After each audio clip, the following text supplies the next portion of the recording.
السلام عليكم، كي دايرين؟ لاباس؟ نتمنى يا ربي تكونوا بخير. اليوم جيتكم بقصه جديده، واخا انا مريضه شويه ولكن ما بغيتش نغيب عليكم بزاف لانه مره كنطول، ولكن لسبب ظروف سواء صحيه ولا هكا شي عمليه من الخدمه ولا. المهم ندخلوا في الموضوع. هادو واحد جوج بنات كبروا وتزادوا في العروبيه، وحده سميتها حنان والاخرى سميتها لبنى. الكبيره هي اللي سميتها لبنى والصغيره سميتها حنان. المهم كبروا في العروبيه. حنان كانت واحد البنت اللي حشوميه، كتقدر تهضر مع الناس، بيتوتيه، ما عزاش على تخرج من الدار. وخا في العروبيه كانوا البنات كيخرجوا ويضربوا بالطعارج، ما شاء الله هذاك الجو اللي كيكون زوين هكا. ولكن حنان نو، معقده، عزيز عليها تجلس بوحدها، تشوف التلفازه. المهم هي واحد الانسانه بيتوتيه ما كتبغي تلاقى مع حد. ولكن اختها لبنى كانت العكس ديالها، واحد الانسانه اللي اليز، عز عليها تخرج الدور. المهم هما عايشين كما قلت لكم في العروبيه، وكانوا على قد الحال. ما كانش ما عندهمش ما خاصهمش هما فلاحه وعندهم الاراضي وكل شيء. ولكن راك تعرفوا عيشه العروبيه كتكون شويه صعيبه. من بعد حنان كانت كتقرا، خرجت بكري من القرايه، ما قراتش، حتى اختها ما قراتش.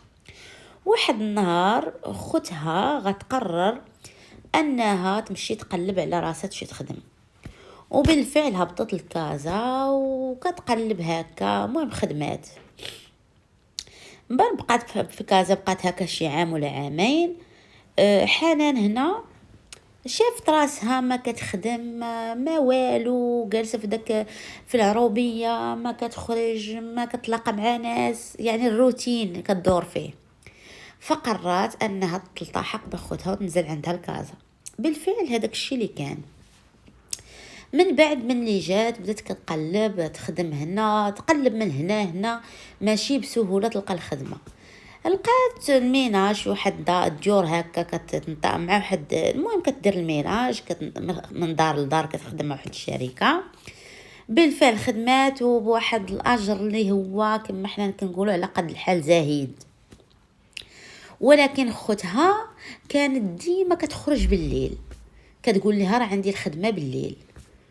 وهي كتشوف اختها كتلبس الميني جيب ولا كتلبس مزيان وهكا وكتخرج تخدم بالليل، كانت شاكاش هاد الخدمه بالليل.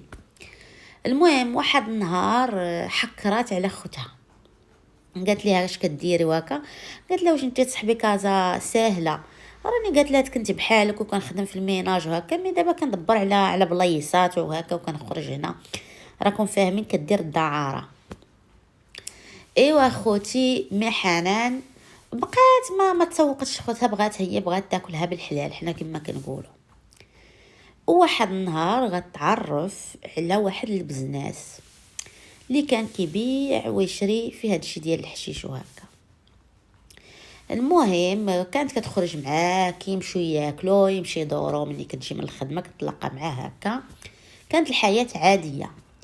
هنايا هذاك البزناس غادي يبدا يحاول يبليها بالحشيش. هي كما قلت لكم كانت واحد الانسانه ما عندهاش تجارب في الحياه، ولكن مني مشات لكازا وهكا بدات السيده كتقفز، بدات كتبدل. نجح انه يوصل للمبتغى ديالو، بلاها بالحشيش ولا كديها يدير معها علاقه غير شرعيه. المهم فضل البكاره ديالها. واحد النهار غادي، وهنا في هذه الحاله قبل ما تسمحوا لي، هنا خوتها كانت عارفاها وهي ولات كتبغيه بزاف هاد حنان. من بعد هاد البزنس غادي يدخل الحبس بتهمه الاتجار في المخدرات. هي صافي هنا غتقطع، شكون اللي غيولي يجيب ليها متكمي وهكا، والحشيش غالي وهي خدمتها على قد الحال، ما غاداش تقدر، هي ولات مستهلكه يوميه. لا ما كماش صافي تحس راسها، راكم فاهميني. هنا غتخلى على الخدمه ديالها وغتخرج ليها نيشان، ولكن ما تكونش بحال خوتها، غتكون كتار من خوتها. خوتها غير كانت كتلعب بعيد، ولكن حنان ولات كتلعب قريب، ولات كتجمع البزناسه حدا الدار، الجيران ولاو كيتشكاو، وهي فيما مشات مفضوحه. هنا اضطرات خوتها تجري عليها، قالت لها شوفي قلبي فين تسكني، انا راه ما نبقاش نستحمل هذا الشيء وشوهتيني مع الجيران. بالفعل هذاك الشيء اللي دارت، مشات قلبت على واحد الشومبرا في واحد الحي اللي معروف بالدعاره، معروف يعني ما يدوي معك حد، بغات السيبه راه لقاتها. صافي ولات هي حنان ما بقاش كتعزل، ولات كتخرج مع كل شيء، تخرج مع هذا، تنعس مع هذا، النهار يدوز عندها 5 6 البزناسة، ما عندهاش هي السوق، هي صافي هي عايشة الحياة وتلبس وخارجة ليها طاي طاي، ما مسوقة هي حتى لشي حد. خوتها مازال كان شوية ما هي والو. واسمحوا لي الحنانات انا هذا الاسم عزيز عليا، ولكن هذا الشيء اللي كاين اخوتي. المهم صافي كملت في هذاك الطريق، تعرفت على شي بنات حتى هما في هذا المجال، ولا هاك بالك السيده صافي تبعت داك الطريق. صافي بحال هكا واحد النهار ولات كتحس بالوجع، جاها الوجع، جاها هكا السخانه طلعت ليها، العرق، ولات مره كتحس بهذا الشيء ما كانش كتسوق ليه، ولكن واحد المره تزاد عليها الحال. هنا مشات عند الطبيب، قال لها الطبيب ضروري خصك ديري التحاليل. بيان سور دارت التحاليل، وهنا كيكتشف انها مصابه بداء المناعه المكتسبه، اي السيده الله عافانا وعافاكم الله. ايوا هي تصدمات، ما عرفت شنو دير، ولكن الطبيب ديالها وجهها واحد الجمعيه ديال هاد اللي كتساعد الناس اللي مصابين بمرض نقص المناعه المكتسبه. بالفعل كانت تابعت معاهم شي وقت، ولكن عيات وما بقاش كتمشي للجمعيه وما بقاش كتاخذ الدواء، وهذا غلط كبير. بحال هاد الناس اللي كيتصابوا بهذا المرض، وراني حكيت واحد القصه قبل على هذا الشيء، تبعوا الدواء راه كتعيشوا حياتكم عاديه. راه عوض ما تعيش مثلا 25 عام، بقدره الله راه غتعيش 50 عام. واش فهمتوا؟ الدواء كيساعدك انك تعيش حياتك نورمال وما تعديش الناس، وكيحبس هذاك المرض ما كيخليهش ينتشر. المهم فكانت تبعات من بعد صافي عيات وقفات. صافي هنايا اتجهت تما. المهم كازا صافي طلعت لها في الراس، مشات العروبيه قالتها لعائلتها لخوتها كذا، ما تقبلوهاش، جراو عليها. هنا شافت راسها انها ولات تايهه، ما عرفتش دير، هزت الرحال ومشات لمدينه قنيطره. انا ما فهمتش الصراحه علاش مشات لمدينه قنيطره، ما عندها حتى شي واحد هكا، ولكن مشات ولات كتجلس في الشارع. صافي كتلاقى مع الدراري هكا البزناسه، ولات هي كتنشر في المرض اللي حيتاش الرجال راه ماشي كلشي كيطلب البريزيرفاتيف، وماشي كلشي كياخد كيديها في صحته. لا صافي اجيو راكم فاهميني، فيما كانت شي راكم فاهميني بلا ما نهضر اخوتي، سمعوني المستمعين. المهم كانت كتنشر المرض بواحد بزاف، زعما راه كانت اللي تلاقات معاه كتمشي معاه وهي عايشه في الزنقه، راه سي نورمال. واحد النهار غادي يشوفها واحد، هو بحال قلتي كان بزناس وشمكار وكل شيء مجموعين فيه، غيشوفها جالسه في الزنقه ناعسه في الزنقه، غيجي عندها غيقول ليها اش كاين اختي مالكي وحكي لي حكايتك. هي غتعاود ليه حكايتها وتقول لي ما عنديش فين نمشي وكذا، ولكن ما تعاودش ليه على المرض ديالها. هي واخا هكا كانت حريميه، كانت بحال قلتي ما فهمتش، يمكن عندها حب انتقام ويمكن. المهم صافي مشات عاشت مع هذاك السيد اللي كان سميتو نوفل، عاشت معاه. وصراحه هاد نوفل كان مهلي فيها بزاف، اللي بغاتها كيجيبها ليها، كيحترمها كلشي، واخا شمكار واخا بزناس وداكشي. المهم واحد النهار، المهم كانوا هما كيسكروا بجوج وكيكموت، هذاك الحياه راكم فاهمين. وما كتاخد هي لا دواء لا حتى شي حاجه.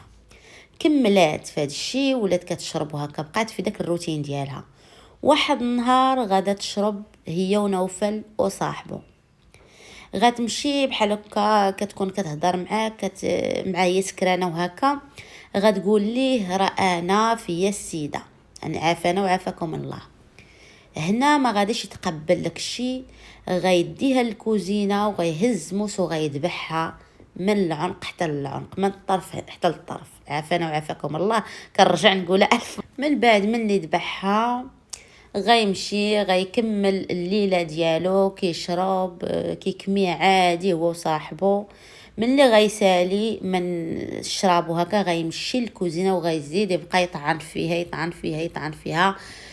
ما عرفتش واش كانت بحال زعما درتيني حقرتيني، ما عرفتش انا بالدافع ديالو شنو هو، مي بقى كيطعنها خرج فيها غديدو.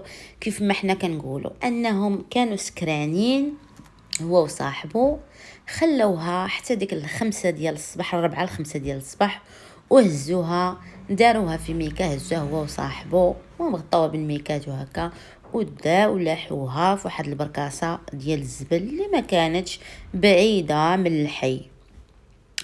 ومشاو بهذوك الدمايات اللي فيهم وبحوايجهم باقين بأداة الجريمه، بحوايجهم عامرين دم، ومشاو للقهوه اللي كانت كتحل بكري. جلسوا هما كانوا اصلا دايخين سكرانين وخا هكاك ما عاقلينش. شربوا شي مشروبات هكا وخداو معاهم تاني شي مشروبات للدار. رجعوا للدار بحكم ان كانوا عيانين وسكرانين. خلاو الدار بهذاك الدمايات وكل شيء ومشاو نعسوا. هنايا الجيران كيشوفوا ان جثه كاينه في البركاسه، كيعيطوا على البوليس.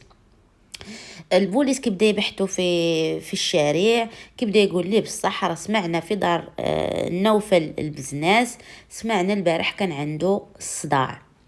هما غيبقاو البوليس يبقى يسولوا، غيمشيو يدقوا على نوفل كان باغي يهرب وخلى صاحبه. نوفل ما غاديش ينجح باش يهرب، وغادي يشدوه البوليس وغادي يدوه حتى صاحبه.